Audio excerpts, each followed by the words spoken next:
안녕하세요. 이번 영상에서는 식물성 크림이 동물성 생크림을 대체할 수 있는지에 대해 다뤄보겠습니다.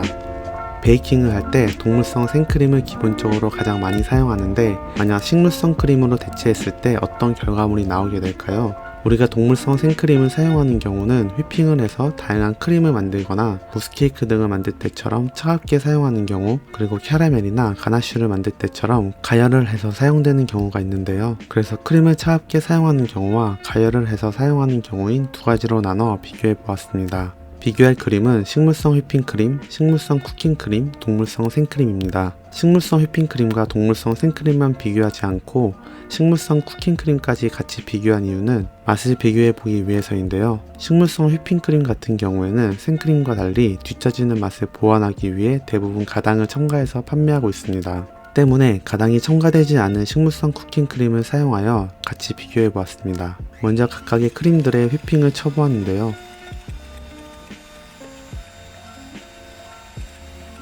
먼저 동물성 생크림을 살펴보면 2분 정도 휘핑을 했을 때 거의 단단하게 올라옵니다. 반면 식물성 쿠킹크림으로 휘핑을 했을 땐 휘핑이 전혀 되지 않습니다. 우유와 비슷하게 5분 넘게 휘핑을 해도 거품만 잔뜩 생기고 단단하게 올라오지 않았습니다. 식물성 휘핑크림은 세 종류 중 가장 빠르게 올라왔는데요. 단단히 올려도 굉장히 부드러운 텍스처로 안정적으로 올라왔습니다. 동물성 생크림은 온도에도 굉장히 민감해 얼음볼을 받쳐서 하지 않거나 너무 단단하게 올리면 크림의 결정이 거칠어지는 반면, 식물성 휘핑크림은 굉장히 단단히 올리거나 얼음물을 받쳐서 하지 않아도 결이 부드럽고 안전하게 올라옵니다.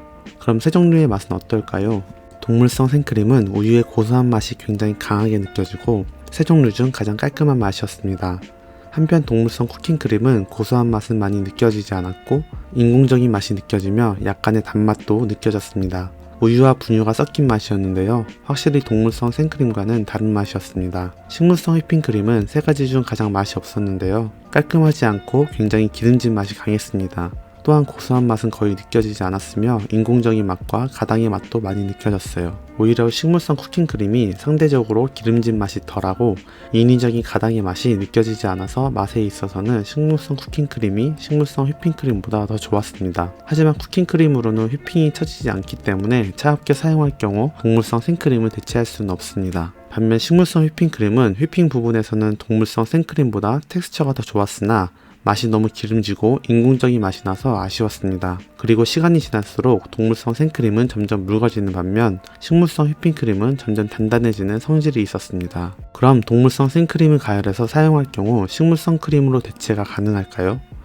그래서 크림을 끓여 가나슈를 만들어 보았는데요. 세 종류 다 같은 비율로 가나슈를 만들어 보았습니다. 각각의 생크림을 끓여 다크초코에 부어 핸드믹서를 이용하여 유화시켜 줍니다.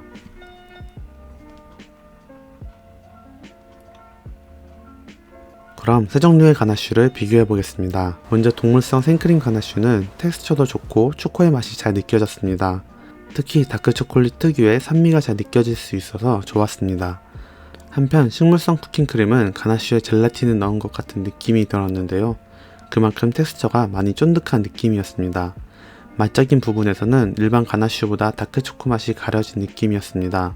산미가 많이 느껴지지 않았고 텍스처가 많이 무겁고 쫀득하다 보니까 더 달게만 느껴졌어요. 무엇보다 카카오의 맛이 잘 전달되지 못해 아쉬운 맛이었습니다. 반면 식물성 휘핑크림은 초반에는 일반 가나슈의 텍스처와 비슷했습니다. 하지만 식은 뒤 굳은 상태에서는 이 가나슈도 좀 더 쫀득한 식감으로 완성되었는데요. 가당이 들어있는 휘핑크림 특성상 세 종류 중 맛이 가장 달았습니다. 그리고 생각보다 식물성 휘핑크림의 맛이 많이 느껴져서 놀랐는데요. 다크초코의 맛이 휘핑크림의 맛을 중화시켜 줄 줄 알았는데 뒤로 갈수록 휘핑크림 특유의 유지분 맛이 강하게 느껴졌습니다. 다크초코의 맛도 많이 죽었고요. 겉으로 봤을 땐 가나슈가 별 차이 없어 보였지만 맛은 차이가 많이 났습니다. 식물성 휘핑크림의 유지분 맛과 가당 맛이 그대로 가나슈에 녹아들어 있었습니다. 세 종류의 크림을 비교한 결론입니다. 식물성 쿠킹크림으로는 차갑게 사용했을 경우 휘핑이 단단하게 처지지 않기 때문에 동물성 생크림을 대체할 수 없습니다. 하지만 가열해서 사용하는 경우에는 결과물이 분리가 난다거나 텍스처가 묽거나 하지 않고 비슷하게 나오기 때문에 어느 정도 대체는 가능한데요. 하지만 맛에 있어서는 동물성 생크림으로 만드는 것과 차이가 났기 때문에 완벽한 가나슈의 맛은 기대하기 어렵습니다.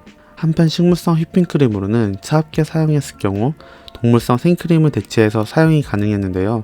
오히려 휘핑을 했을 때 더 안정적으로 올라오고 온도에 덜 민감하기 때문에 아이싱 작업하기에는 작업성 면에서 동물성 생크림보다 더 좋습니다. 그리고 식물성 휘핑크림을 가열해도 분리가 나지 않기 때문에 충분히 가나쉬를 만들 수 있었는데요. 하지만 가당이 들어가 있는 특성상 휘핑크림 목적이 아닌 무스를 만들거나 기타 반죽에 첨가하여 사용하는 경우 가나쉬 등을 만들 때 등 동물성 생크림을 대체해서 사용할 경우 맛이 많이 떨어지게 됩니다. 그런데 이렇게 식물성 휘핑크림의 맛이 많이 떨어짐에도 불구하고 실제로 많은 업장에서 식물성 휘핑크림을 사용하는 경우가 있는데요. 그 이유는 위에서 언급했듯이 작업성이 뛰어나다는 장점과 가격이 저렴해서 이윤을 좀 더 남길 수 있다는 장점, 유통기한이 길어 관리하기가 쉽다는 장점 때문에 맛이 떨어짐에도 불구하고 식물성 휘핑크림을 사용하는 이유입니다. 식물성 휘핑크림을 사용하는 게 무조건 나쁘다라고 정의할 수는 없지만 유지망이 깔끔한 맛을 기대한다거나 좀 더 건강에 신경 쓰인다면 트랜스 지방이 없는 동물성 생크림을 사용하여 디저트를 만드는 게 비용은 비싸지만 맛적인 부분과 건강 면에서 더 좋다고 생각이 듭니다. 이상 식물성 쿠킹크림, 동물성 생크림, 식물성 휘핑크림의 차이점에 대해 알아보았는데요. 이 영상이 유익하셨다면 좋아요와 구독을 눌러주세요.